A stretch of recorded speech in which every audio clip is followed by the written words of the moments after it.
Fail होई हो। सब के ठिका ले ले बारू। पाड़े जी बोलवले बाड़े जादू जी बोलवले लगन बजादा सटा फेल होई हो। लिखल दुपाटा पसाटा ये जान काच नहीं ओही बुत जेल होइयो। जिसके बारात बावे जल दिया जई हो रात भर पटेल संगे खेल होइयो। चुप रहा।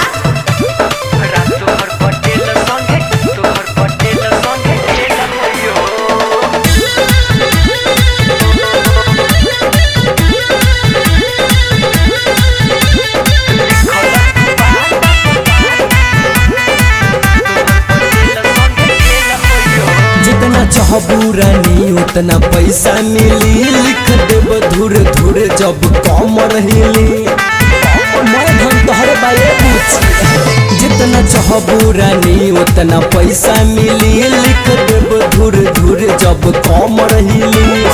मार लेबो मौजा धोके तू पाजा के हमके अकेला हो। लिखल दुपाटा पसाटा ये जान नाच नहीं आई बुत जेल होइयो।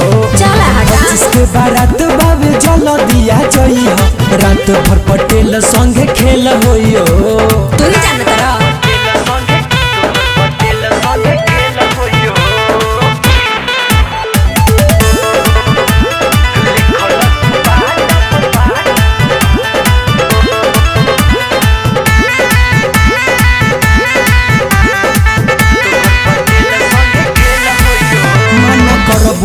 होई बवाल हो पटेल शुभम काटी ताहर गाल हो। बच के ना जइबू मना करबू त होई बवाल हो पटेल शुभम काटी ताहर गाल हो।